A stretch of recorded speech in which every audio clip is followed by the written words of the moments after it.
The sun rose over the Mato Grosso horizon, painting the sky golden as tractors roared in the distance. Helena Menezes, straw hat on her head and boots covered in dust, watched the harvest move.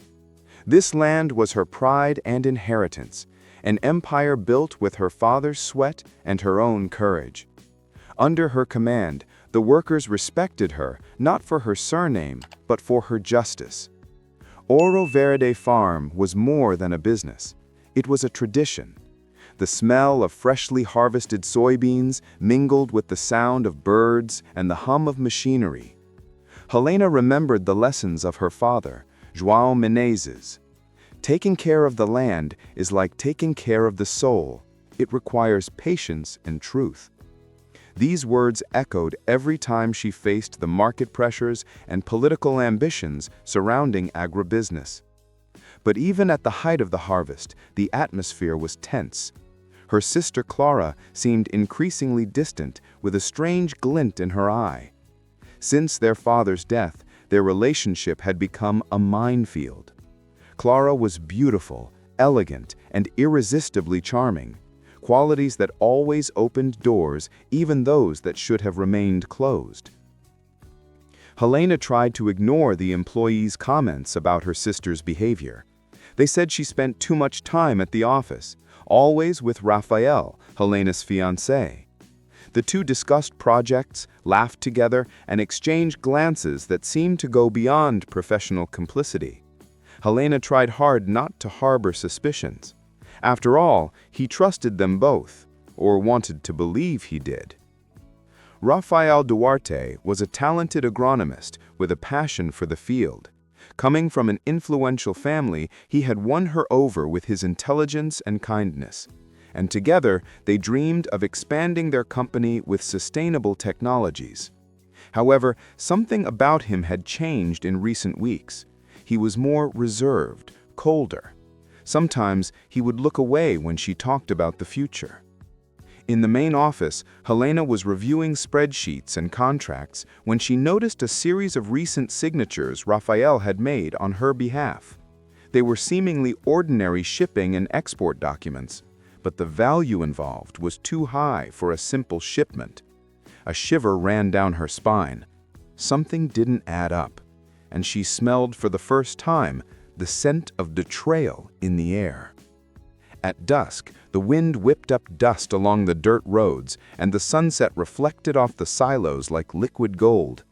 Helena approached the main porch and watched Clara and Rafael talking in the distance. Their gestures were too intimate. She clenched her fist, trying to contain the lump rising in her throat. "No, they would never do that to me," she whispered. Dinner that night was silent. Clara said little, and Rafael seemed distant. Helena tried to maintain her smile, but her sister's fixed gaze bothered her. A cold gaze, like someone who has already made a decision and is just waiting for the right moment to reveal it.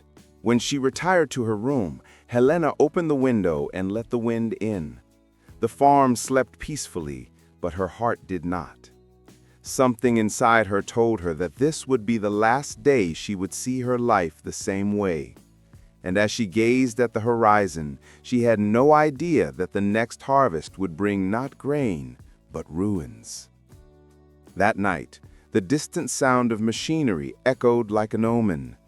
The heiress to the Menezes empire fell asleep with the bitter feeling that something was being planted, and it wasn't soybeans. Imagine being betrayed by your own sister and the man you love. That's what this story is about. Before I tell you what Helena discovered and how she turned the tables, subscribe to the channel and activate the bell. That way, you won't miss any of the most powerful and moving stories we bring you every week. The following days passed with the precision of a well-planned harvest. Helena tried to focus on her work, but distrust grew like a weed. She decided to examine the documents in the office late at night after everyone had left. The smell of old paper and cold coffee accompanied her as she read the spreadsheets with attentive eyes. It was then that she found supply contracts signed by Rafael and Clara. The invoices indicated sales to non-existent companies and deposits into shell accounts. Her hand trembled. It was impossible to deny the scam was underway. Any heiress's worst nightmare, being betrayed by those she loved, was about to happen. The next morning, Helena confronted Raphael with the documents in hand. He smiled, feigning surprise, and said it was all part of an accounting strategy to reduce taxes.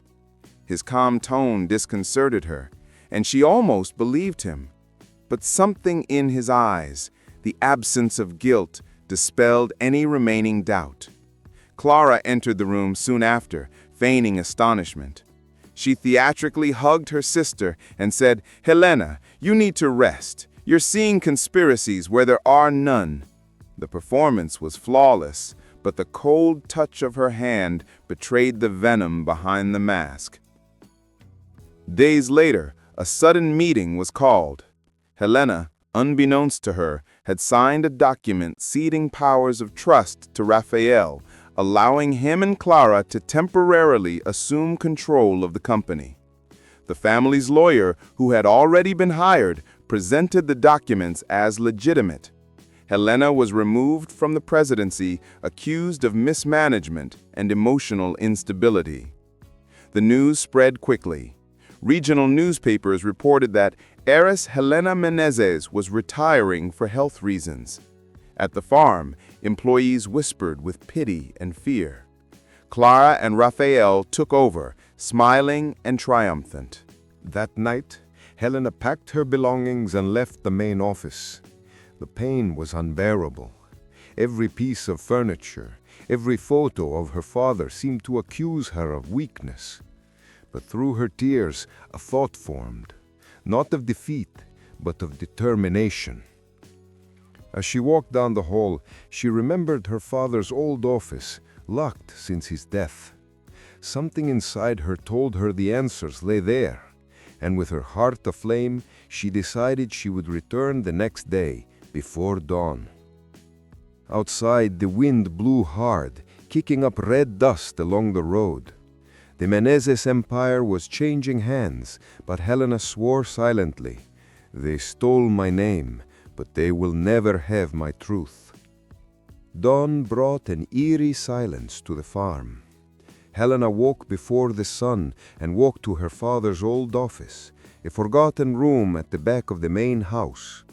Dust covered the furniture, and the smell of old wood enveloped her like a ghost from the past. Turning on the dim lamp, she saw her father's portrait on the table, the steady, kind gaze that had always guided her. He sensed that gaze still had something to tell her. As he rummaged through the drawers, he found old documents, faded contracts, and notebooks. Nothing to explain the attack he'd suffered. But one of the drawers was stuck. He pried it open with a wrench, and a secret compartment opened. Inside was a leather-bound notebook, aged and covered in dust. Engraved on the cover was the inscription, J. Menezes, Personal Diary. Helena sat up, her heart racing. She ran her fingers over the leather, feeling the weight of it in her hands. Opening the first page, she recognized her father's handwriting. The note spoke of suspicious negotiations, trips, and contracts with the Duarte family, Raphael's parents. There were underlined passages: money laundering, bribery of inspectors, illegal use of modified seeds. As she read, tears streamed down her face. Raphael, the man she had trusted, was heir to a line of corruption, and now he was repeating the cycle, dragging Clara along with him. The attack on her was just another step in a larger plan begun long before her father died. Grief gave way to quiet rage. Amid the notes, one sentence stood out.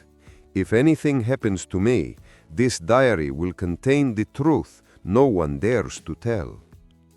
Helena closed the notebook, feeling the symbolic weight of those words. Her father had foreseen what was to come and left her with his most powerful weapon, the truth. Outside, Clara and Rafael were already arrogantly overseeing the harvest.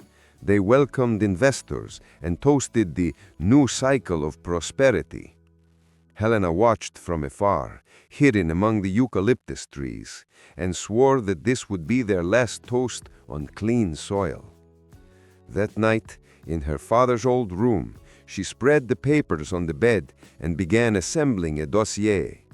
She catalogued tax crimes, illegal contracts, and evidence of genetically modified seed manipulation. The diary was the thread that connected each piece of corruption like a spider's web, and Raphael was at the center of it. The sound of cicadas filled the air, and Helena felt her heartbeat in sync with the night's hum. She knew she couldn't act on emotion. She needed to plan every step, like her father did with the harvest. Prepare the soil, sow patiently, and harvest at the right time. Closing the diary, he looked at his father's portrait again. "It's up to me now, Father," he murmured. And for the first time since the betrayal, he smiled.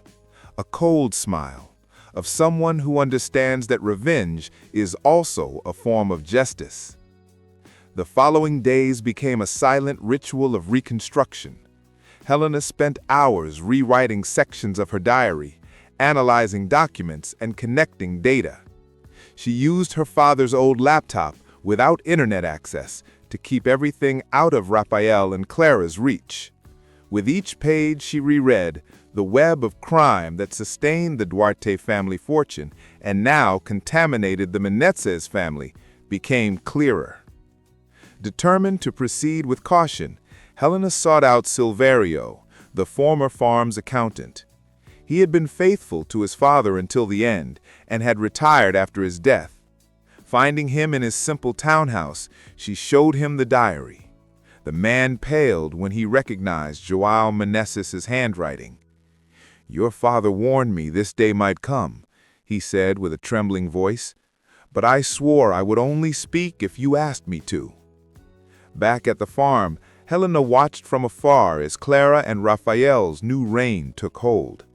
The couple hosted parties for investors, posed for magazines, and boasted about modernizing their business. Neither of them imagined that the true heiress was about to expose everything they hid beneath the fertile soil. At night, Helena and Silverio gathered evidence, cross-checking dates and invoices. They discovered exports abroad with falsified origins, deposits in foreign accounts, and records of illegal GM seeds.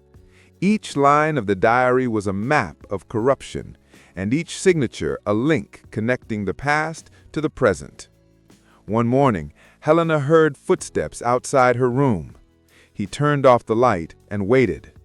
Someone was trying to turn the doorknob. His heart raced. Silence. Then the sound of the gate opening and a car pulling away. Raphael was starting to get suspicious. As dawn broke, she decided to act. She called an old contact of her father's, an LI federal auditor named Paulo Vasconcelos. She arranged a discreet meeting and gave him copies of part of the diary. "If anything happens to me, use this," she urged. He nodded, understanding the risk they both ran. That same afternoon, Clara showed up unexpectedly at Helena's house. She brought flowers and a fake smile. "I came to see how you're doing," she said. Helena watched her coolly, hiding the diary under the papers on the table. "I'm fine. How are you, sis? Sleeping well?" The question sounded like a warning. When Clara left, Helena sighed deeply. War had begun, even if neither of them had declared it. Outside, the countryside bloomed green, but she knew soon what would sprout from that land would be the fruit of revenge. The sound of the combines echoed across the field, but to Helena, the noise now sounded more like destruction than abundance. From inside the truck, she watched the trucks leaving the farm under the command of Clara and Raphael. The couple seemed to be experiencing the height of victory, while she, isolated, prepared the ground for the counterattack. They think they've won, she thought, but they're just fertilizing the soil of their own demise. In the following weeks, Clara and Raphael's apparent success spread throughout the region. Agricultural magazines published articles praising the new generation of agribusiness leaders, while Clara was portrayed as an emotionally unstable heiress. The corrupt lawyer's words echoed in the headlines. Helena Menezes needed time to take care of herself. She read everything in silence, her fists clenched. Meanwhile, her father's diary revealed increasingly dark secrets. In one entry, Yom Menezes described a dinner where he overheard the Duarte family negotiating the sale of contaminated soybeans. He wrote, "They don't sell food, they sell poison." Helena's stomach churned. She realized that if she didn't act quickly, Raphael's crimes could jeopardize the entire Menezes family history. One stormy night, Helena decided to visit the farm's old warehouses. She gathered courage and a flashlight, accompanied only by Silverio. Among the containers, they found sacks with no official registration and tampered labels. Silverio photographed everything, and Helena saved samples of the grains. This was the missing evidence, the key to unmasking Raphael before the authorities. Upon returning home, she found the main gate ajar. She entered slowly, her breathing quick. On the porch floor was a letter, written in hurried script. "You don't know who you're messing with. Stop now." There was no signature. Helena burned the note in the fireplace without hesitation. If they tried to scare her, they only strengthened her resolve.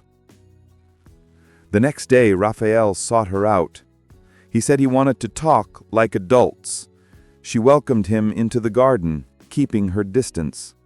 He smiled cynically and tried to convince her to sell her share of the farm. "You know you don't belong here anymore," he said. Helena looked him in the eye and replied coldly, "And you know you haven't reaped all you sowed yet." Raphael fell silent, and for the first time he seemed uneasy. As the investigation progressed in secret, Helena discovered unexpected allies. Paolo, the auditor, began gathering solid evidence, and Silverio combed through old bank records. The loose ends aligned into a solid web of corruption, tax evasion, and illegal exports. The coup Raphael had planned was about to backfire. But it wasn't all strategy.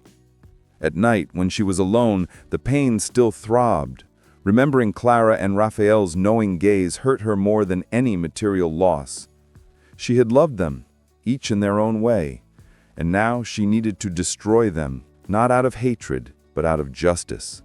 During the final harvest of that season, Helena climbed aboard one of the tractors and gazed at the golden fields stretching to the horizon. The wind rustled the leaves like a sea of memories. She closed her eyes and whispered, "Father, you taught me to care for the land. Now I will care for your name." And so, under the blazing sun, the heiress swore that this would be the last harvest harvested on lies. Next time, the field would flourish only with truth, even if the price was too high. Dawn brought a deceptive calm. The clouds hung low, and the scent of rain mingled with the aroma of the crops. Helena woke early and reviewed the files on her computer. The dossier was almost ready. Fake contracts, fraudulent invoices, bank statements, and the most revealing pages of the diary. Each document was a root of the evil that was eating away at the Menezes empire. Silverio arrived with a new folder. "I found records of transfers to international accounts in Clara's name," he said, placing the papers on the table. Helena felt a tightness in her chest. Seeing her sister's name there, stamped among evidence of crimes, broke her heart. "She could have had it all," she murmured, "but she wanted what was mine." That afternoon, Helena walked to the main field. The sky was overcast, and the wind carried dust and leaves.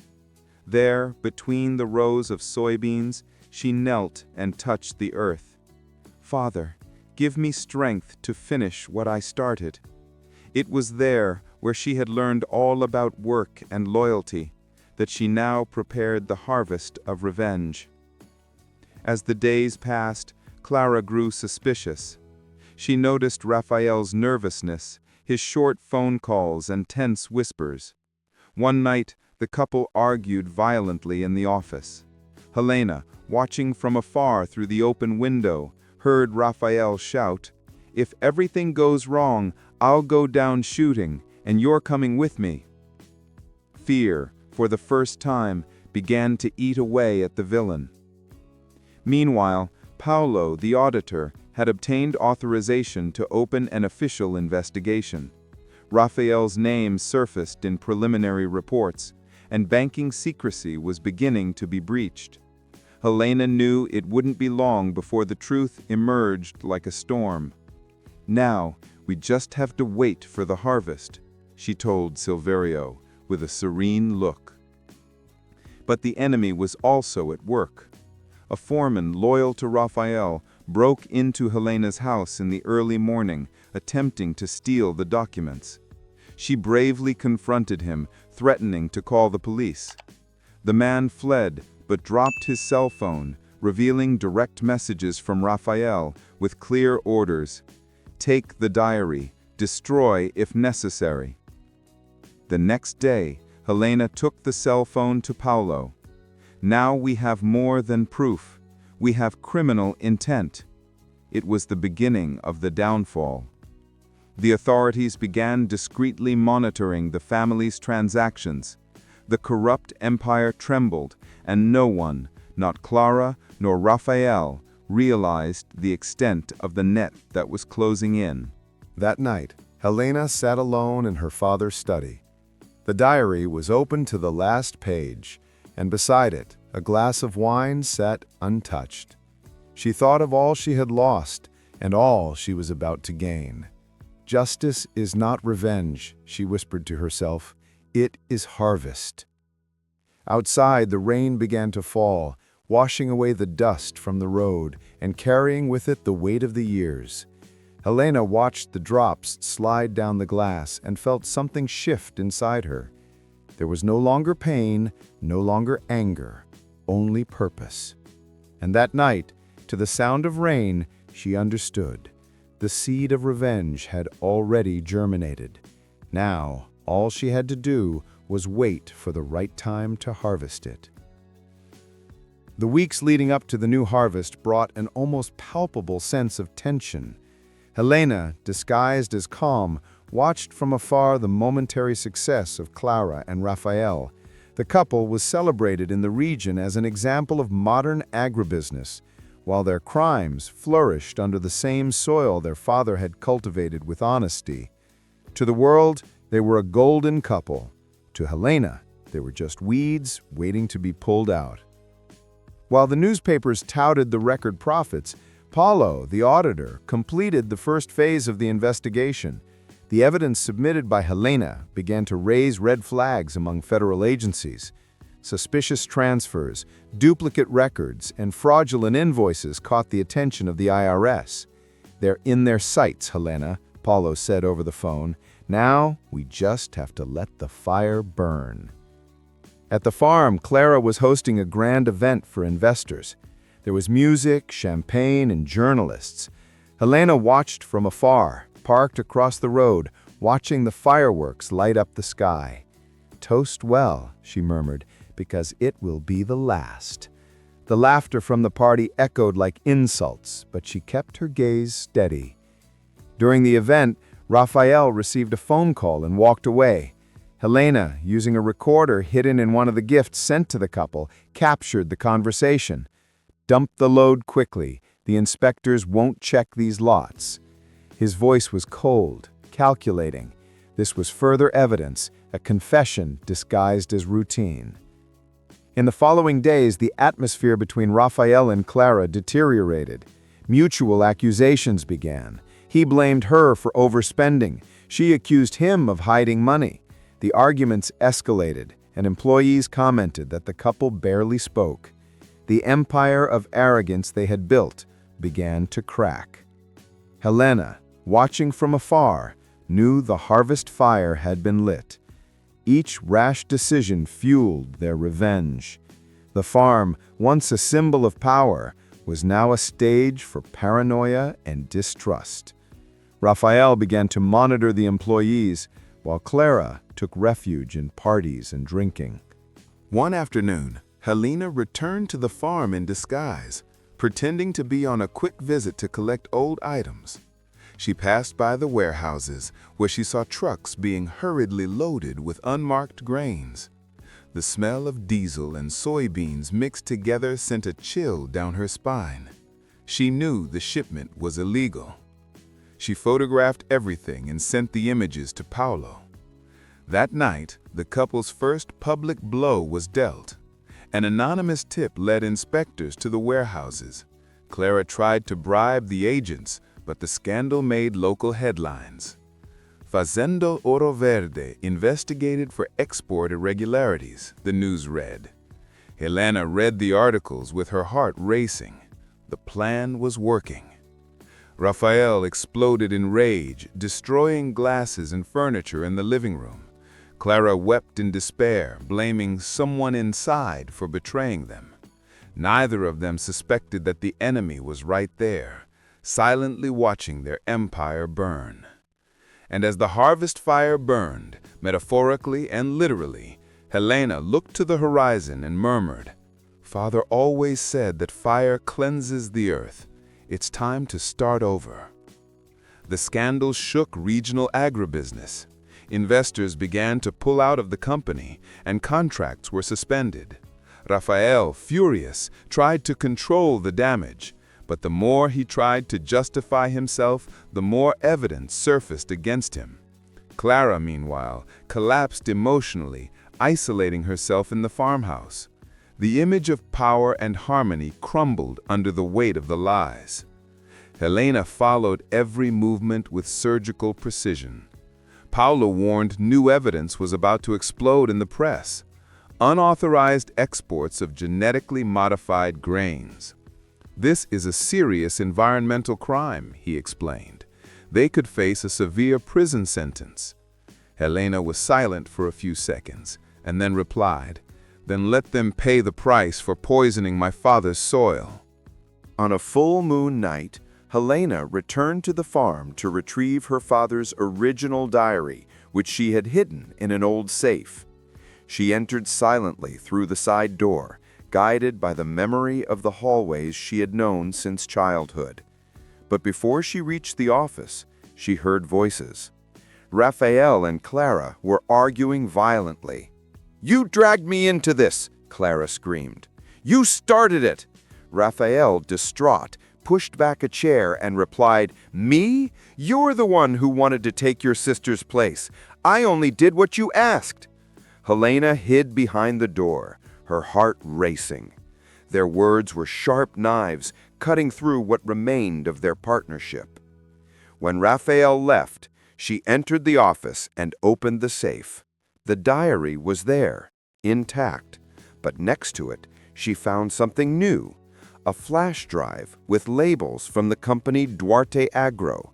She copied the contents onto her laptop and discovered spreadsheets detailing illegal shipments and bribes to tax inspectors. That was the definitive evidence, the root of the crime. On the way back, he felt the weight of responsibility. It wasn't just about revenge or inheritance anymore. It was about justice, about clearing his father's name and the family's future. For the first time in months, he felt peace amidst the storm. But the calm was short-lived.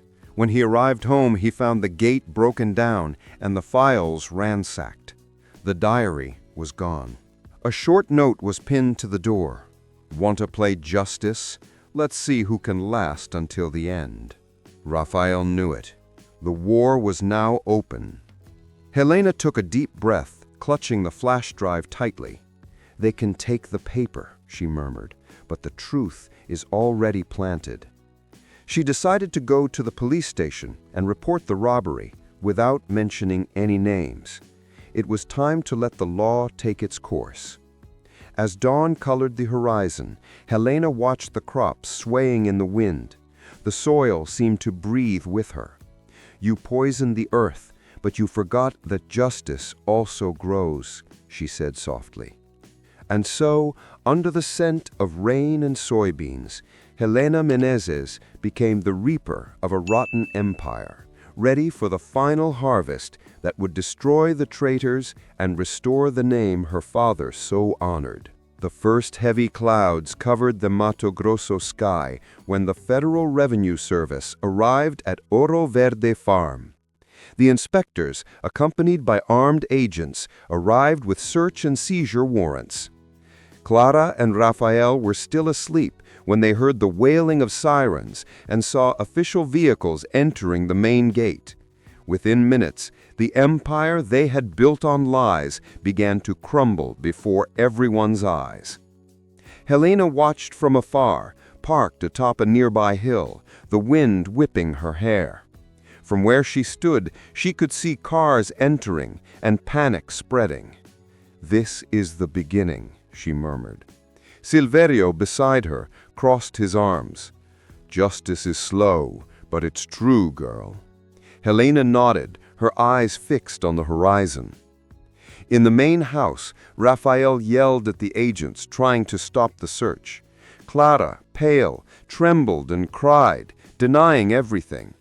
But the evidence was irrefutable. Fake invoices, falsified contracts, offshore accounts, illegal genetically modified seed registrations. The newspapers soon arrived, broadcasting everything live. The Menezes family was back in the headlines, but this time, thanks to the traitors. Helena watched the news reports on television from a nearby hotel. The images showed the couple being questioned, surrounded by cameras and microphones. Oro Verde Farm under investigation for fraud and environmental crime. The words echoed in the room like music to her ears. Their empire was crumbling before millions of viewers. Meanwhile, Paulo, the auditor, confirmed by phone. "Helena, the evidence on the flash drive was cross-referenced with the documents they seized. Everything matches. Rafael and Clara are surrounded." Helena took a deep breath, holding back tears. So the cycle is complete. But the gathering storm wasn't just bureaucratic. A real storm was approaching, bringing thunder that shook the ground. That night, as authorities confiscated the company's assets, the sky fell upon the plantations. The wind howled as if the earth itself was washing away the impurities that had corrupted it. Clara tried to escape during the early hours of the morning, but officers had already sealed off the exits. Rafael, desperate, called lawyers and influential politicians, but no one answered. The once powerful couple were now just two criminals cornered under the sound of the rain. Helena, from the hotel window, watched the storm with a mixture of sadness and relief. "Father," he murmured, "the harvest has begun." He felt the weight of years of injustice being carried away by the wind. The tears streaming down his face were no longer of pain, but of liberation. The next morning, the sun returned timidly, illuminating the muddy roads. Newspaper headlines featured photos of Clara and Rafael being led away by the police. The public called them the traitors of the countryside. Helena turned off the TV, took a deep breath and smiled. It was time to go back. And when she left the hotel, her father's journal in hand, the field looked different, cleaner, lighter. It was the beginning of replanting, and she knew the soil was ready to sprout truth. 2 months had passed since the operation. The farm was under judicial intervention, and Clara and Rafael's assets had been frozen. Helena followed everything discreetly, but with each new headline, her image was redeemed in the eyes of society. From an unjustly treated villain, She became a symbol of integrity. People began to speak of her with respect again. The true heir of the Menezes family, they said on local radio stations. That dawn, Helena decided to officially return to the farm. She drove alone, her heart racing, watching the crops reborn under the sun. Every inch of land seemed to whisper stories of the past, her father's sweat, his love for farming, and now rebirth. As she passed through the main gate, she felt the cycle had come to a close. The former employees rushed to greet her. Many had resigned when Rafael took over. Now, with teary eyes, they greeted her with sincere hugs. "Miss Helena, you've gone home," one of the foremen said, his voice breaking. She smiled humbly. "No, Juan, I never really left. I was just clearing the land." In the office, the air smelled of mold and memories. The walls, once lined with photos of Clara and Rafael, were now bare. Helena walked over to her father's desk and ran her fingers over the wooden top. "I kept my promise," she murmured. She picked up an old photo of him, smiling among the soybean fields, and placed it back on the desk. The Menezes' name is clear. She then called a meeting with her former partners and investors. She presented a restructuring plan based on ethical practices and sustainability. The Oro Verde farm will not be remembered for the mistakes of two ambitious individuals. It will be remembered as a symbol of rebirth. Applause filled the room, and she felt a sense of pride she hadn't felt in a long time. Days later, the auction of Clara and Rafael's confiscated lands was announced. Helena, through a trusted company, purchased a significant portion of the properties. Ironically, the traders would now be unwitting financiers of the success of the woman they tried to destroy. The news spread quickly. Helena Menezes acquires farms from convicts and promises to transform the region into a benchmark for clean agriculture. Before long, his name was back on top, but this time for the right reason. During her first harvest under her command, Helena walked through the fields at dusk. The golden sky reflected off the leaves, and the gentle wind seemed to whisper her father's name. Justice had been served. But inside her, a feeling lingered. The feeling that something was still hidden within the pages of the diary. That night, rereading her final entries, she found a mysterious reference. Vicente Duarte, don't trust. The name rang in her mind. A relative of Rafael's? An accomplice? The diary ended there, abruptly, leaving the question hanging in the air. Helena closed the notebook firmly. If there is a Vicente, then the story isn't over yet. Outside, the sound of crickets mingled with the wind. The empire was clean, but the roots of lies might still be buried deep beneath the ground, and she was ready to dig to the bottom. The sun rose timidly on the day of the hearing. The small town was bustling with the presence of the press and police cars. Clara Menezes and Rafael Duarte would be formally charged with tax fraud, environmental crimes, and criminal association. Helena woke early, donned a white shirt, and tied her hair in a tight bun. She wouldn't attend out of vanity, but out of duty. Her family's name would be cleared. In the courtroom, the murmur was constant. Clara entered handcuffed, her gaze lost, her shoulders hunched. She looked like a shadow of the confident woman who had once taken control of the farm. Rafael, on the other hand, maintained his arrogant posture, even in his prison uniform. When he saw Helena sitting in the front row, he looked away. His victory had been short-lived. The judge began the session by reading the charges. The evidence was extensive: bank statements, fraudulent contracts, and the investigation's technical reports. Helena silently watched the prosecutor present the dossier she had helped build. Each page read was a reminder of what she endured and of what her father tried to prevent before his death. Clara tried to defend herself, claiming she had been manipulated by Raphael. "I just wanted to continue my family's work," she said, crying. But the judge was irrelenting. "You knew what you were doing, and your family's work was honest until you tarnished it." Tears streamed down Helena's face, but not of pity. They were tears of closure. Raphael, in turn, tried to turn the narrative around. He claimed the evidence was fabricated and that there was a conspiracy against him.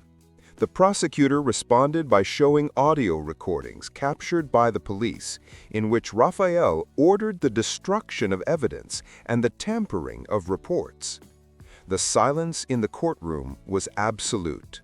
The castle of lies was finally crumbling. Helena stood firm, her hands folded in her lap. When the judge asked if she would like to speak, she stood and took a deep breath. "My father always said that the earth only bears good fruit if it is clean. I didn't want to destroy anyone, just clean the soil he left me. And if justice is being served today, it's because he believed that the truth always emerges, even when they try to bury it." The judge observed her for a few seconds and nodded respectfully. "May your words serve as a lesson to all who confuse power with impunity." Clara lowered her head, and Raphael finally lost his composure. The sentence was read shortly after. Both were sentenced to long prison terms, in addition to the forfeiture of all their assets.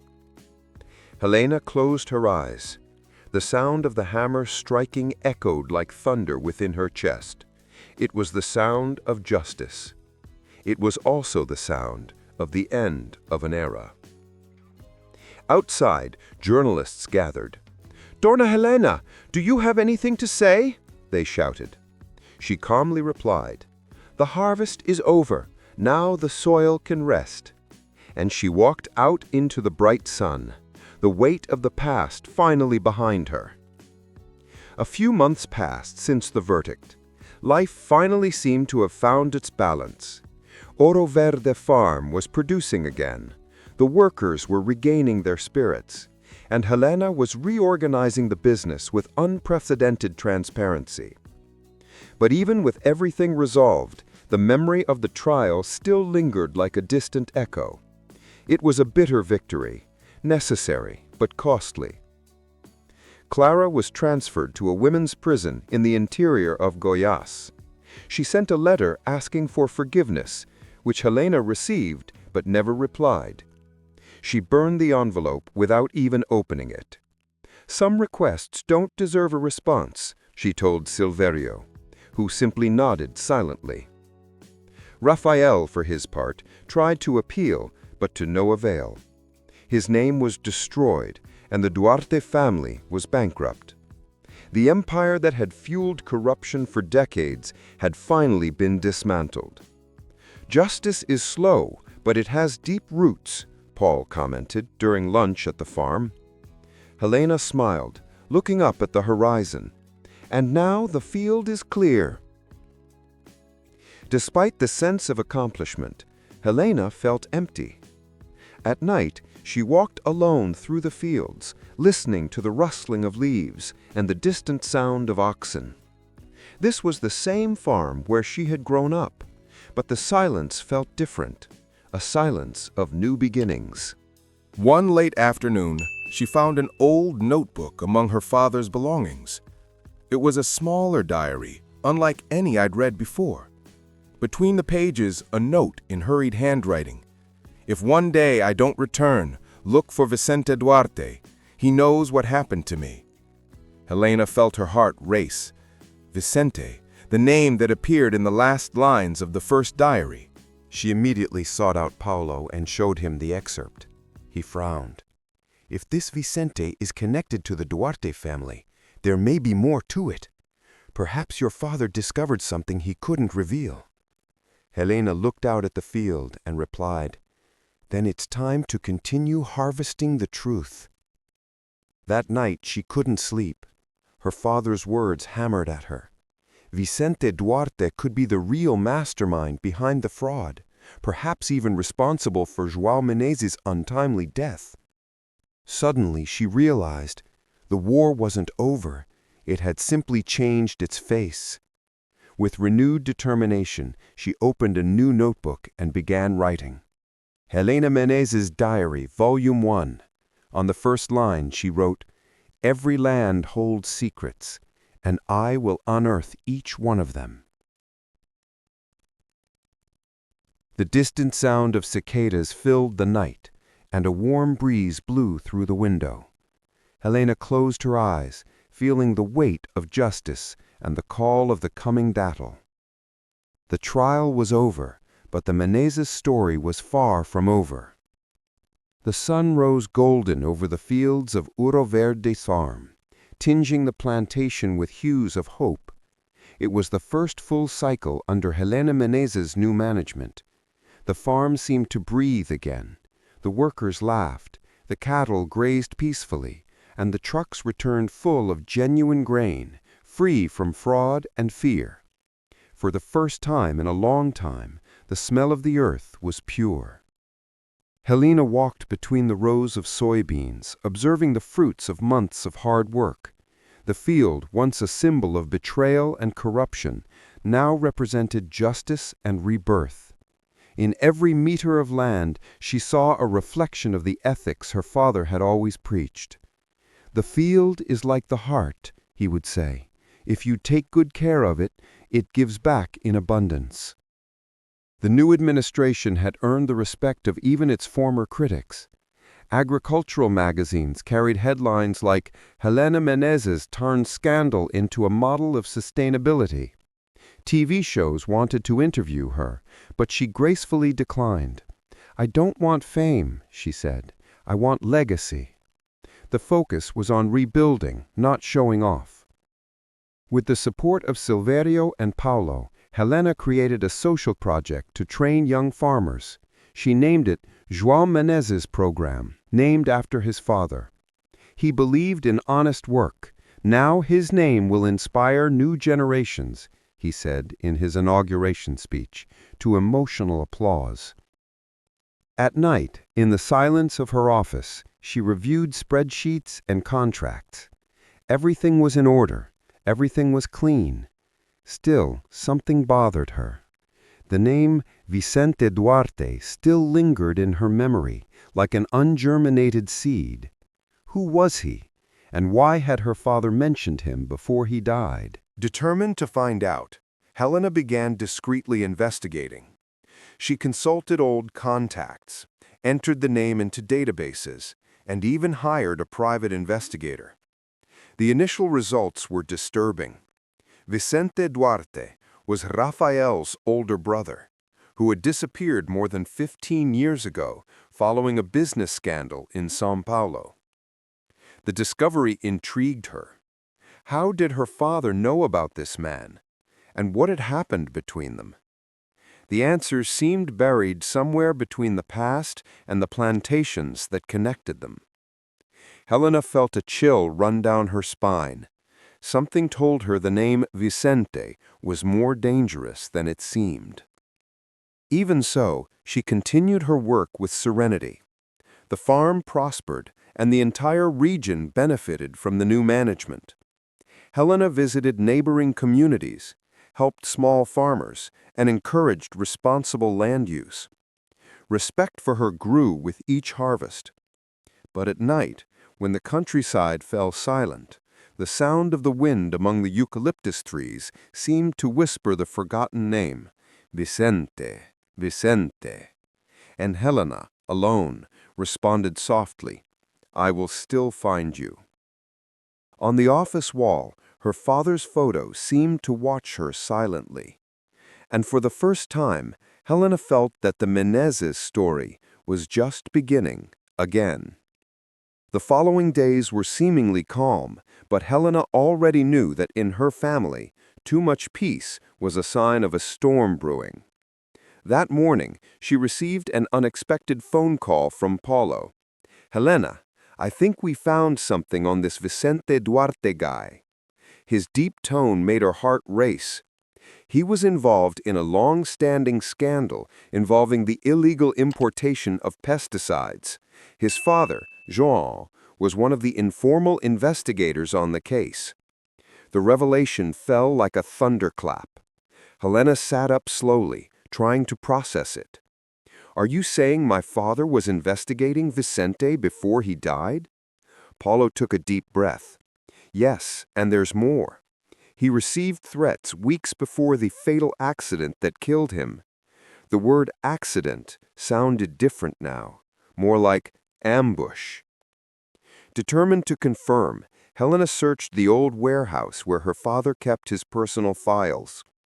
Among boxes of documents and old reports, she found a folder sealed with red tape, marked only with the initials VD. Inside were letters, notes, and receipts for suspicious bank transfers. Everything pointed to a direct link between Vicente Duarte and João Menezes' death. Her hands were shaking. The notes read, "Vicente knows too much. If he falls, he takes us all down. But I won't keep quiet." Dated just 3 days before the accident. Helena leaned against the wall, her legs weakening. Her father had been silenced, and the Duartes were behind it all, from the past to the recent betrayal. That night, the wind blew hard across the field. Helena turned on the lamp, opened her father's diary, and placed the new folder beside it. "Father, now I understand what you were trying to tell me, and I promise to finish what you started." She wrote a new entry in her diary. "If I fall, the truth does not fall with me." In the following days, Paulo managed to track down Vicente's accounts held by shell companies linked to the illegal seed trade, the same companies Rafael used. The network was deeper than they imagined, a web that spanned generations and borders. "They never stopped," Paulo said. "The empire continues. It just changed its name." Helena knew what she had to do. She gathered the evidence, digitized it all, and sent anonymous copies to the public prosecutor's office and renowned journalists. This time, there would be no escape. Justice would be public, comprehensive, and definitive. Alone in the field, under the orange sunset, she gazed at the horizon and felt the weight of her father's legacy on her shoulders. But she also felt pride. João Menezes had not died in vain. He had planted the seeds of truth, and now, finally, they were blossoming. Before entering the house, he looked up at the sky one last time. "Father, you taught me that the earth never forgets, and neither do I." In the distance, the wind blew through the cornfields, carrying with it the echo of an ancient promise. The truth, at last, was being harvested. The dawn that day felt different. The Mato Grosso sky was clear, cloudless, and the wind blew gently over the fields. Helena walked slowly between the rows of soybeans, feeling the firm ground beneath her boots. It was the same soil where it all began: love, betrayal, revenge, and now, justice. The smell of wet earth brought back memories of her father, as if he were still there, watching her silently. It had been a week since the news had taken over the country. Vicente Duarte was arrested, following a federal operation based on evidence submitted by Helena. The man who had conspired in the shadows for decades, responsible for environmental and tax crimes, now faced justice. The cycle had finally come to an end. The press extolled the courage of the heiress who exposed an empire of corruption that spanned generations. On the porch of the main house, Helena watched the trucks depart, laden with the new harvest. It was a special harvest, not just of grains, but of a new beginning. The employees smiled, proud to be part of something real. She took a deep breath, smelling the aroma of soybeans and freedom. The land, once corrupt, now flourished, clean, strong, and alive. Silverio approached, hat in hand. "Dona Helena, we did it. Your father's name has been cleared, and the Duarte's name has been buried." She smiled tenderly. "No, Silverio. My father's name never needed to be cleared, only remembered." The accountant nodded, his eyes welling up. He knew this moment wasn't just a personal victory, but the closing of a story that had spanned generations. Later, Helena went to the old oak tree at the back of the farm, the same one where her father used to rest after harvesting. She carried a small wooden box. Inside were the last pages of her diary and the letter she had written to him. She buried the box at the foot of the tree and, with tears in his eyes, whispered, "Now you can rest, Father. The countryside never forgets." As the wind rustled the leaves, a shiver ran down her spine. For a moment, she swore she heard her father's voice amid the rustling of the trees. "You have cared for the land well, my daughter." She smiled, letting the tears fall freely. The old pain had finally turned to peace. At dusk, she sat on the porch with a glass of wine. The sun set in shades of gold and copper, reflecting on the crops like a peaceful fire. Helena watched the horizon serenely. There was no longer any anger, no desire for revenge, only the certainty that true justice is that which plants the future. Paulo called with the latest news. Vicente confessed everything. He said his father discovered the scheme and tried to expose him. Now everything is documented. Helena smiled, closing her eyes. So the truth has been revealed, Paulo, and the field is clear. That night, the starry sky covered the farm with its silent mantle. Helena walked to the main gate and looked back. The Menezes empire stood, stronger than ever, not by power, but by honor. And there, under the stars, she understood. The land is the mirror of the soul. When cultivated with truth, nothing can destroy it. Back at home, he picked up the new diary on the table and wrote, "My father believed that the earth has a memory. Today I know he was right. Justice is not written in courtrooms. It springs from the ground, grows over time, and blossoms when the heart is clean." He closed his notebook, turned off the lights, and looked at the field one last time before going to sleep. The farm breathed in silence, alive, eternal. And in the whisper of the wind, the Menezes legacy promised to continue. Helena lost everything, love, trust, and her very name. But when truth sprouted from the earth, she reaped justice. If you believe that good always wins, subscribe to the channel now and activate the bell, because here we tell stories of those who fall, fight, and are reborn stronger than ever.